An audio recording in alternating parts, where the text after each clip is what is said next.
gusto pang manggatong sa armed forces tulad ng patron nilang si Mau Diggs. Kita ninyo mga taong yan. Tapos budo na lang daw, kulam na lang. Ang makakapagpatanggal sa ating Pangulo, siguro po, taga nga ito ni Pacquiao. Kasi yun ang akusasyon ni Pacquiao sa ating First Lady na nag-aral ng budo.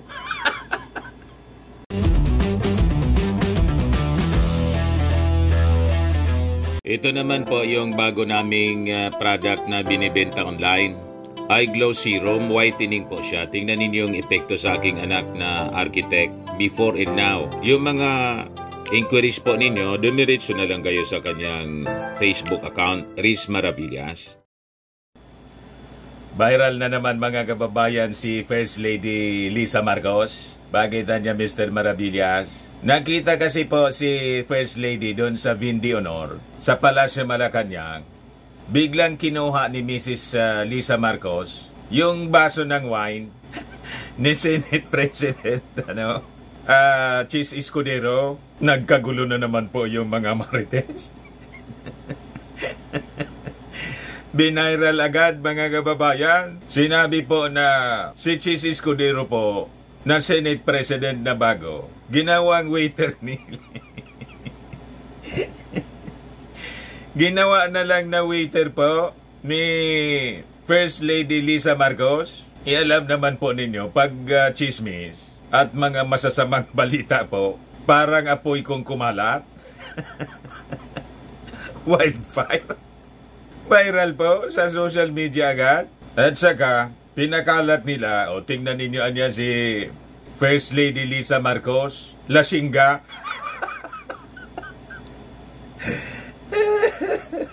Talaga ito mga kababayan, mga walang magawa sa buhay, mga marites po, nagbabantay lang po ng mga ganitong pagkakataon para manira po sa First Lady.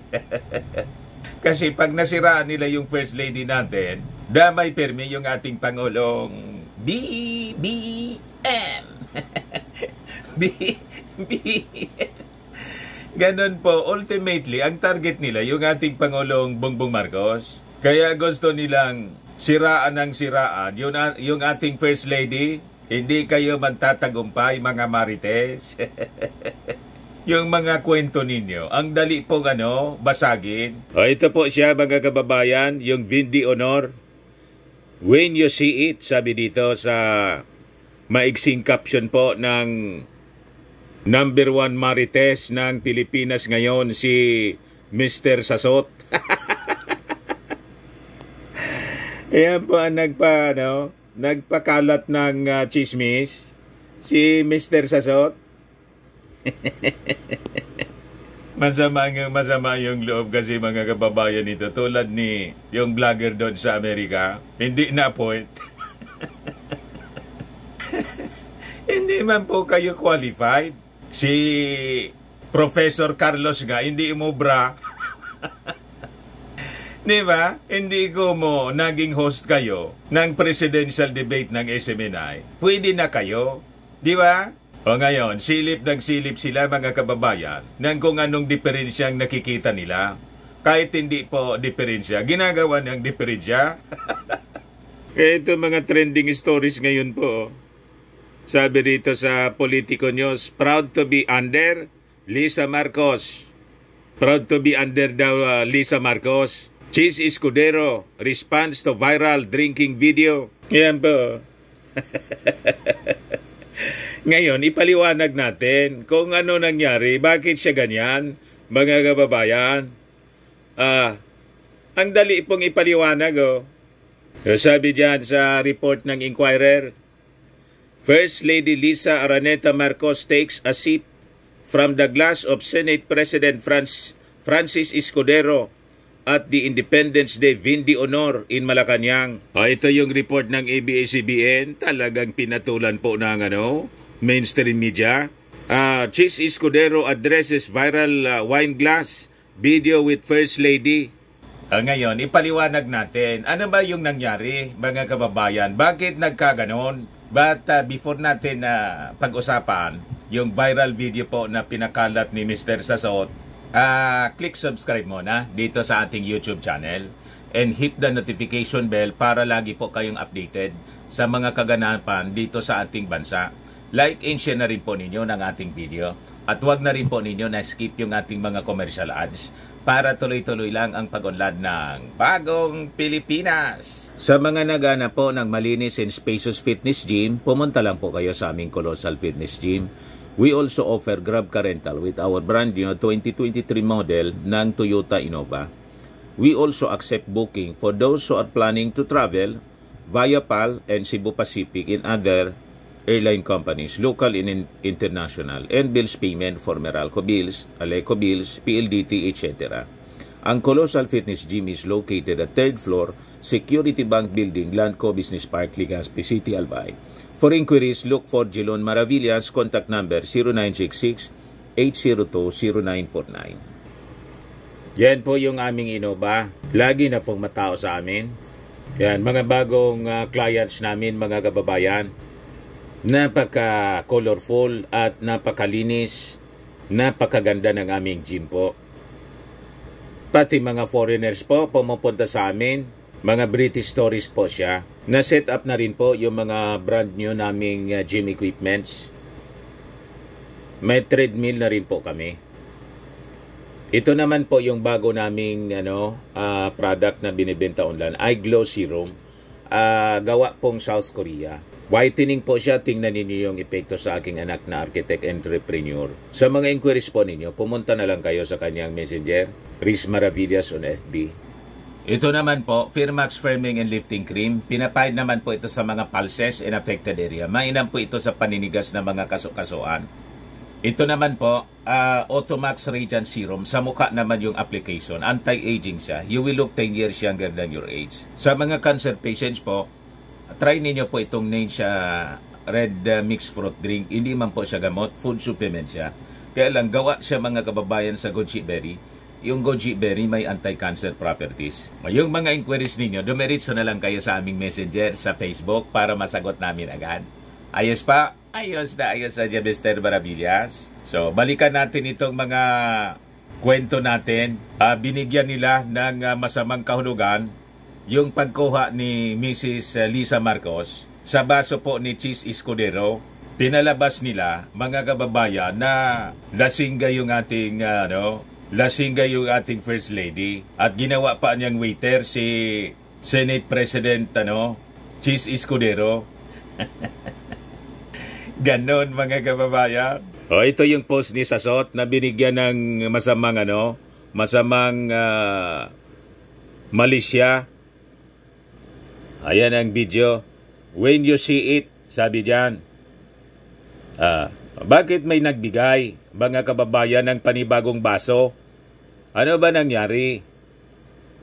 Yan. So ipapaliwanag natin, mga kababayan, mamaya. Yan ang nagpost, si Mr. Sasot po. Bantay-bantay nito mga taong ito. Mga kampo ni Maudigs po. Yung first couple, yung ating administrasyon, silip sila ng silip ng tingin nila, mali. Sa tingin man lang po nila, mali. Kasi po, ang mga masasamang tao po, laging masama yung sasabihin. Masama ang loob niya eh. Kaya lahat ng mga nakikita niya, laging masama. Lalo pag ang nakikita niya, yung kagalit niya. Tama ba? That is normal sa isang tao. Lagi yan nakikita niya, masama lang. Kahit mabuti, masama. Pag mabuti ang ginawa, ginawang masama. Lalo pa, mga kababayan, pag ang nakikita niya ganito. Tingnan mo niya, biglang inagawan niya yung baso ni Cheese. Talaga niyang lasingga itong First Lady. Tingnan ninyo mga reactions dito po sa mga fans man ito ni Mr. Sasot. Tumawa muna. Ha ha ha ha! Ganun pala ang papel ni Queso, referring to Cheese Escudero, tagawak ng baso. Ang ibig niyang sabihin, nawala ang pride ko doon. Sabi ng isa dito, medyo positive, si Jason Thomas. Sabi niya, napaka-gentleman si Senator Escudero. Salute to you. Maitsos lang talaga ang akla. You see? Ito yung mga masasama ang kalooban. Almitra Cereales, sabi niya, huli ka balbon, lam. If she can do that in a public event and treat everyone like a servant without so much as a pasintabi or a thank you or please, imagine how she is in private. Totally disgusting. So a New Yorker but also un-Filipino. Mas may modo pa yung taong di nakapag-aral kaysa sa hanggang abogasya, narating pero kahit basics in humanity, hindi innate at hindi po yung pakahusga. Nakita ninyo, pag masama ang loob ng isang tao, matindi po kung makahusga. So sabi pa niya, nakakapagod magalit sa gobyerno ng ganito araw-araw. So shameless in their evil ways. Loud and proud. Pero yung protector of the people, di mo man lang maramdaman. Baka binago na mandato ng Armed Forces of the Philippines, secret na lang, ulit para gulatan factor, ulit tayo pag nagkataon. Vododal na lang ata makakapagtanggal sa mga tao sa Malacanang. Gusto pang manggatong sa Armed Forces tulad ng patron nilang si Mau Diggs. Kita ninyo mga taong yan. Tapos bodo na lang daw, kulam na lang. Ang makakapagpatanggal sa ating Pangulo, siguro po, taga nga ito ni Pacquiao. Kasi yun ang akusasyon ni Pacquiao sa ating First Lady na nag-aral ng budo. Sa Africa daw at sa India, nag-arkila, yun ang term ni Pacquiao, ng mga budo experts para daw kulamin siya. Mga kulto po ito, mga kababayan. Kulto ni Mau Diggs at Pacquiao. Sabi pa ng isang marites, mga kababayan, Madison Betancourt, parang troll yata ito, hindi man ito totoong tao, is Lisa Sheng. Ibig sabihin, lasingga. Is Lisa Sheng doing the come hither? Look at Chis Escudero while she swallowed that champagne in front of her husband. Then she turned and looked back at him like you want this cuteness, Char. So binibigyan nila ng masamang malisya, mga kababayan. Yung pagkuha ni Mrs. Lisa Marcos sa baso po ng champagne sa Vindi Honor sa Palasyo Malacanang, nahawak po ni Senate President Chis Escudero. Binibigyan nila ng masamang kahulugan. O ngayon po, sabi ni Chis Escudero, yun ang niyang ginawa ko, na binigay ko yung baso. That is niya a gentlemanly act. Dami agad na komento ng mga marites. Di ba? Yan po sabi ni Senator Chis Escudero, Senate President Chis Escudero. Sabi dito sa balita, Senate President Francis Escudero did not mind First Lady Lisa Marcos drinking from his wine glass at the Vindi Honor held in Malacanang on Independence Day, saying it was a gentlemanly act. Isa niya akong Manginoo, kinuha ng First Lady yung aking baso, ibinigay ko. Anong masama noon? Sa isa pong okasyon, na ang okasyon po, Vindi Honor, ang ibig sabihin po ng Vindi Honor, that is the traditional toast during ginagawa siya during Independence Day. Tapos New Year's Day, ini-invite yung mga ambassadors para mag-toast. Vindi Honor, wine of honor ang ibig sabihin po sa Ingles. French po ang Vindi Honor. Wine of honor, yung nagtotoast para sa kasalan, di ba? O, toast niya. After na ikasal, di ba ganon sa reception po? Bilang celebration. So normal yung ganon po, na pag panahon na mag-toast, siguro biglang nakita ni Mrs. Marcos, ni Lisa Marcos, yung wine, akala niya wine niya yon. Tama? Hindi niya siguro napansin na si Chis Escudero pala yung may hawak. Akala niya yung i-offer sa kanya na wine. para sa toast. Tingnan natin mga kababayan, i-review natin yung video. Kaya kinuha niya, hindi nangahulugan, ginawang waiter. Mga kababayan ni Mrs. Lisa Marcos, si Cheese Escudero, kasi may wine man talagang para sa kanya. Ito po yung video, mga kababayan ng Inquirer. Courtesy ng yata ito, ng RTVM. I-review natin. Kita ninyo? Ulitin natin. First Lady Lisa Marcos sips from Escudero's wine glass. Kinuha niya.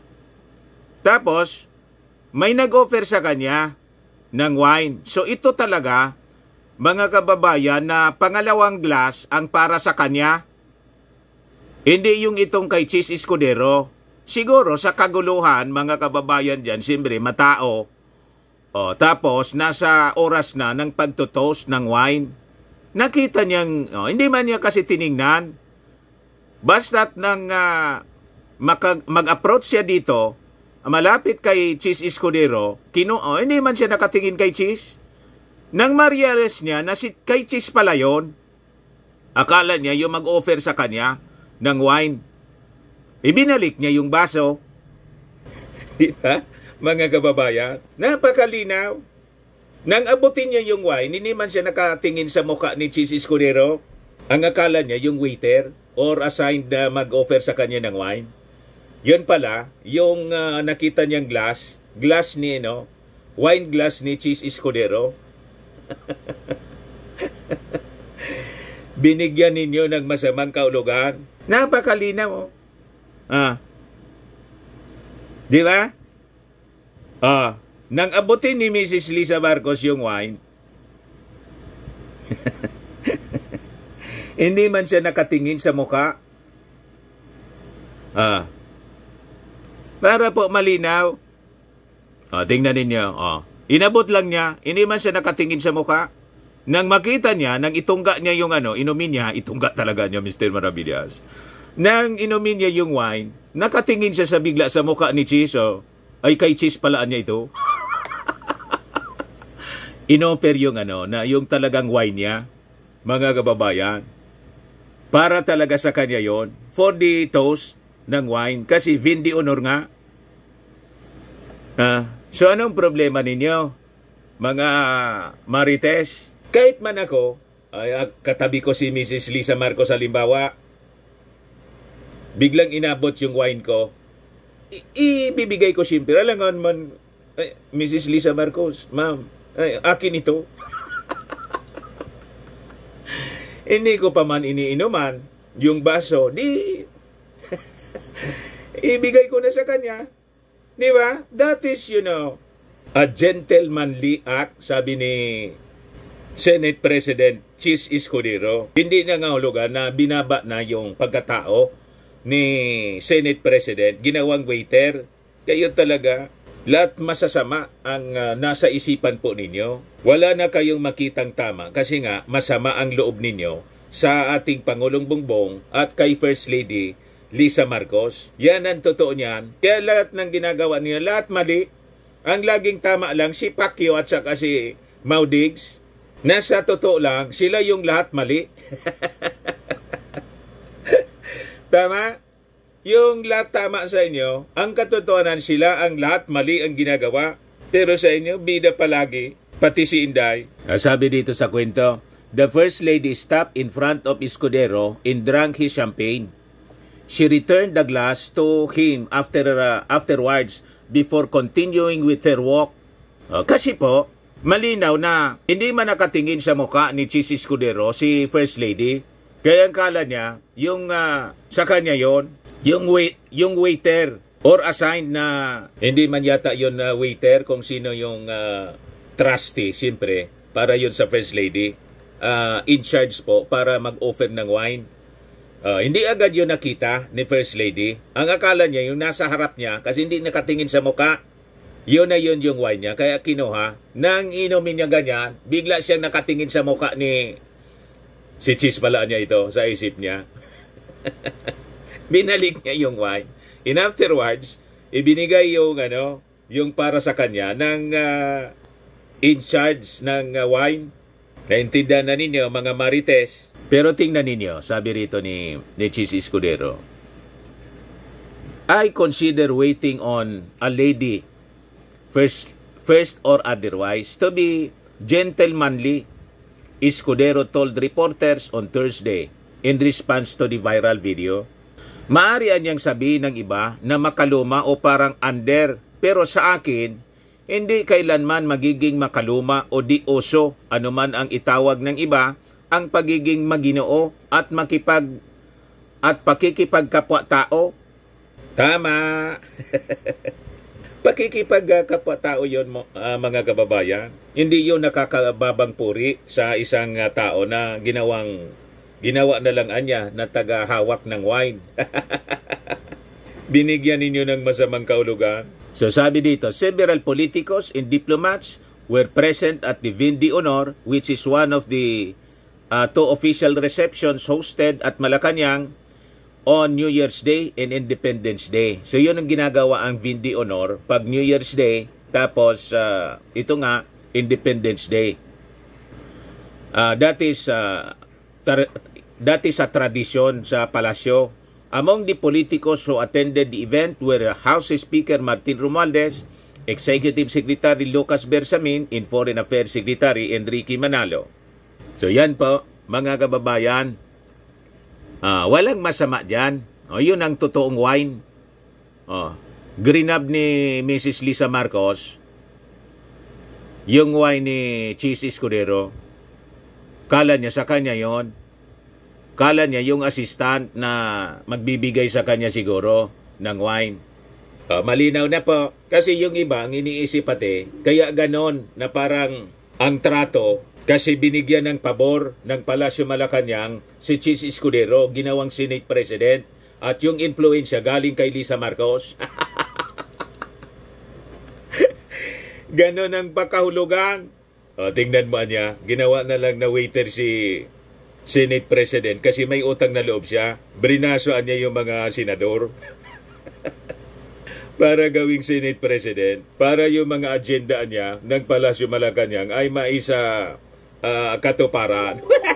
Talagang mga tao ito. Malayong malayo po sa katotohanan kasi majority sa bumoto para gawing Senate President si Chis Escudero, mga minions ni Maudigs.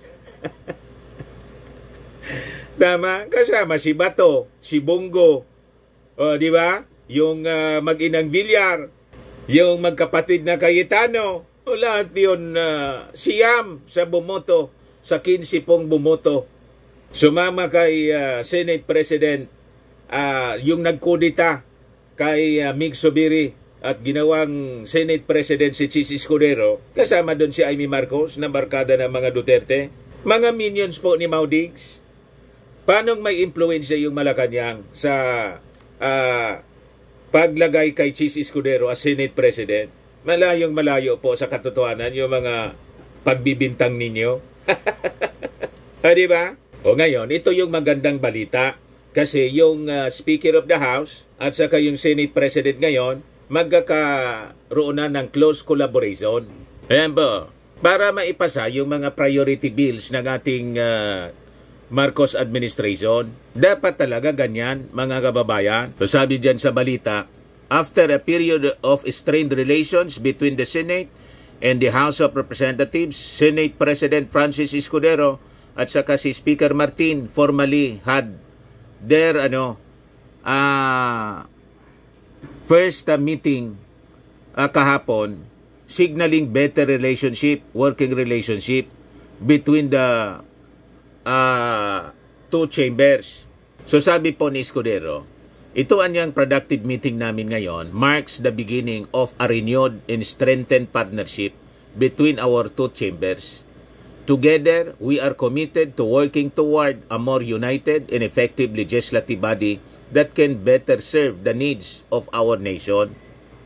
It is during this important event that the President will lay down his priority, referring to the SONA, legislative measures. It is imperative that both the Senate sa kayong Congress, House of Representatives are aligned and ready to support these initiatives. We have agreed anya to keep the lines of communication open to prevent misunderstanding and promote a collaborative legislative environment.